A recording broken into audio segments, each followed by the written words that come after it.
Kathryn Rooney Vera, Chief Market Strategist at StoneX. Great to see you, Kathryn. Thank you very much. Thanks for coming in person. Okay, so Secretary Yellen says, and I'm quoting her, we just heard the soundbite, we want a fair set of rules that would benefit both of our countries. Since when did the CCP ever play by a fair set of rules? I mean, they seem to violate every rule they sign. They haven't ever, and that's I think it's pretty well known. So we wouldn't want to make concessions ahead of receiving some concessions from the other part. Treasury Secretary Yellen is correct in saying that last year we saw a record bilateral trade relationship with China, and it's an inextricable relationship. We benefit from them, they benefit from us. Namely our farmers, for example. I mean, trade with China can supply 1 million jobs here in the United States. 7.5% of our exports go to China. 16% of our imports come from China, so that's a very big relationship. That's a great point to bring up. And of course, a lot of those concessions from China on taking our farming products came during the Trump administration, when you had this guy named Bob Lighthizer, who was the negotiator on a lot of these trade deals, playing very tough, just the opposite of what Janet Yellen is doing. So playing tough with them got some pretty good concessions, but she's playing softball. Well, absolutely. And China, I think, respects that kind of hard-handed approach, and that's what we've done up to this point, and we've received some concessions. So we're currently at a juncture, David, that I think is really pivotal to our relationship going forward.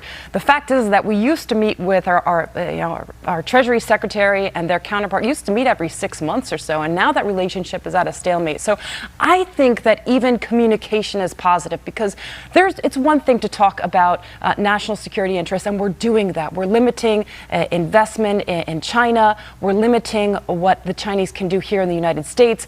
But this decoupling idea can be catastrophic for our own economy. So we want to avoid that type of jargon. But you're talking about what we eliminate or hold back on. They're doing the same thing. They just came out with these new rules that prevent minerals and metals that they mine, not necessarily just in China, but they also mine them in Africa and everything, and then refine them in China. They limit our ability to get these items that we need for batteries and everything. So there's plenty of room on both sides to negotiate. But again, I bring up the point of Bob Lighthizer and his tough negotiation.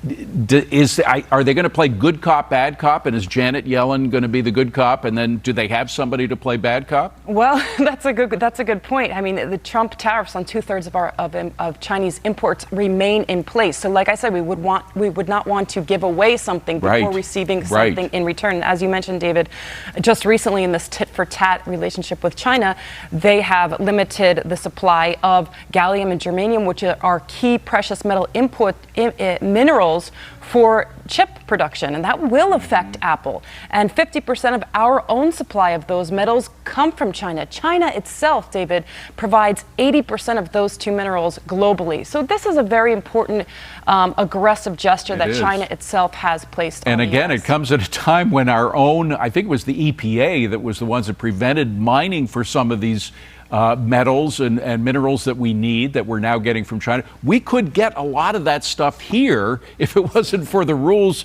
that the EPA and the Biden administration have made preventing that mining here. Friendshoring is important. Defending our national interests on export controls, on sensitive products, sensitive technology, all of that is good. Subsidizing Made in America is also very good. The idea, I repeat, of decoupling, de-risking is a slippery slope to decoupling, I think would be catastrophic for the U.S. economy, for China, and for the globe. Kathryn Rooney Vera, great to see you. Thank you very much for coming in. Appreciate it.